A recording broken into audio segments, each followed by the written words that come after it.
देते हुए मणिपुर का जिक्र किया और उन्होंने कहा कि वहां पर हालात तेजी से बदल रहे हैं। 11,000 से ज्यादा एफआईआर दर्ज हुई है और किसी को भी छोड़ा नहीं जाएगा, जो भी दोषी पाया जाएगा। क्या कहना है सर नहीं आपका? नहीं, 11,000 FIR के बाद वो कह रहे हैं चीजें नॉर्मल हो रही हैं।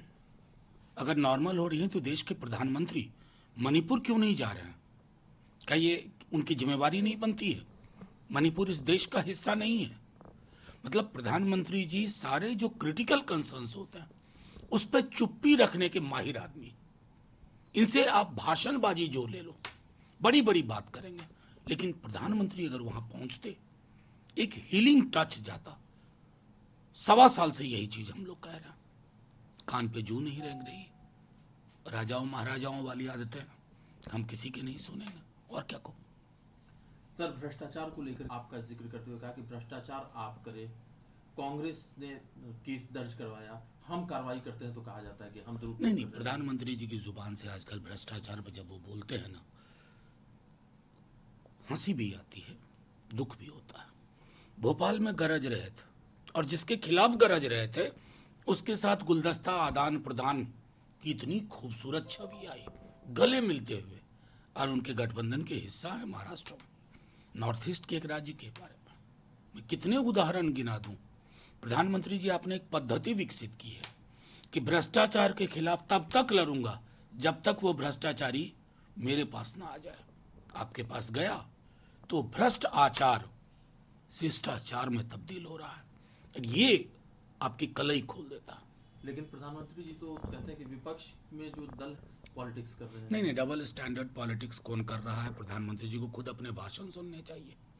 भैंस मंगलसूत्र मुजरा कौन कर रहा था चुनाव में भाई? विपक्ष ने तो नहीं किया। विपक्ष तो इस किताब, इसकी संवेदनाओं के आधार पर लड़ रहा था।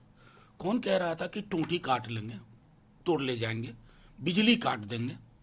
प्रधानमंत्री जी को अपने भाषण सुनने चाहिए। गरिमा का जो स्खलन हमने देखा है वो चिंता का विषय होना चाहिए। उस पद की के लिए भी उनको चिंता होनी चाहिए। सर, कल जिस तरह से विपक्ष खड़गे साहब कह रहे हैं कि प्रधानमंत्री जी गलत तथ्य सदन के सामने रख रहे थे, लेकिन ये जो वॉकआउट का रास्ता है, इसको नहीं सत्ता पक्ष नहीं, क्रिटिसाइज कर रहा है। विपक्ष का कहना है कि प्रधानमंत्री जी नहीं नहीं, वॉकआउट कभी भी एक एक्सट्रीम स्टेप होता है, क्यों लिया जाता है?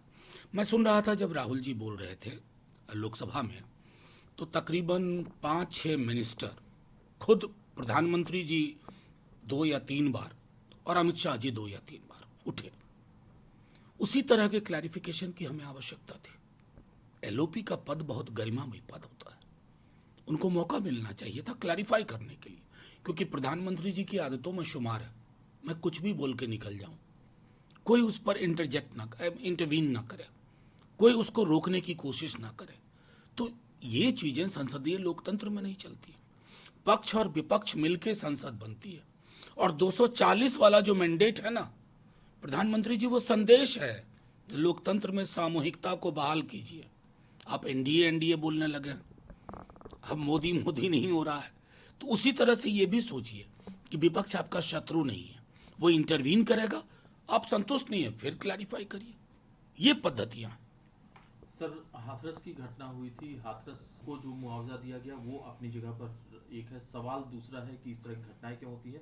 तीसरा चीज है, इन्हीं सवालों का जवाब तलाशने के लिए कि ये घटना क्यों हुई, 3 सदस्यीय कमेटी बनाई गई, जुडिशियल इंक्वायरी के आदेश दिए गए हैं। दूसरी तरफ प्रशासन ने एसआईटी गठित की है, 2 लेवल पर जांच चल रही है। क्या कहना है आपका? इससे पहले कितनी एसआईटी और ये गठित हुई थी आप बता दीजिए। आप लोगों के पास सारा रिकॉर्ड होता है। बीते दिनों, बीते वर्षों में जहां जहां इस प्रकार की भगदड़ में जाने गई, कितनी कमेटियां गठित हुई। ये 2 दिन बाद कोई चर्चा नहीं होगी। मैं जानता हूं ये देश हादसों का देश, मैंने बार बार कहा, यहां आए दिन हादसे होते, कभी ट्रेन में कभी यहां। एसओपी कोई चीज हुआ करती है क्राउड मैनेजमेंट की, खुली छूट है। इस देश में धर्मांधता की एक ऐसी बयार बह चली है, कोई भी है कुर्सी लगा करके प्रवचन कर रहा है। क्या वहां के लोकल एडमिनिस्ट्रेशन को नहीं पता था इतने लोग आएंगे?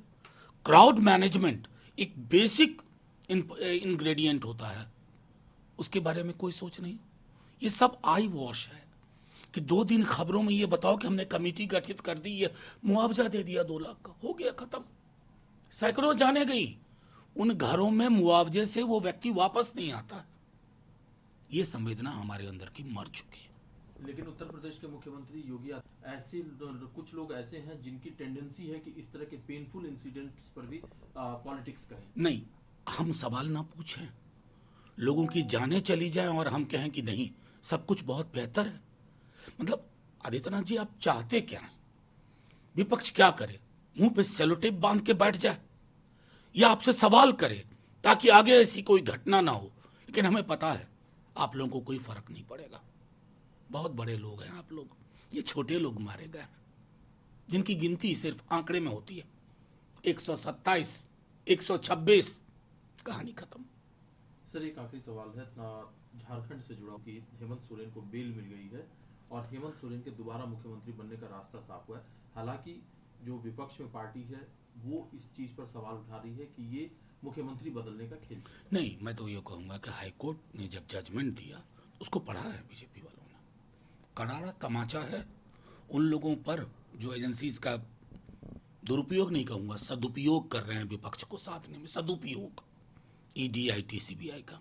झारखंड हाईकोर्ट ने कहा बोनाफाइडी कोई केस ही नहीं बनता।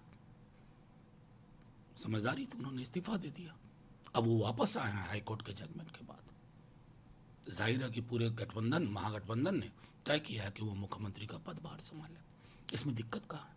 बल्कि उस हाईकोर्ट के जजमेंट के बाद आपको अपनी सेंट्रल लीडरशिप को बोलना चाहिए कि सबसे नुकसान होता है, इन सबसे बाहर जाइए।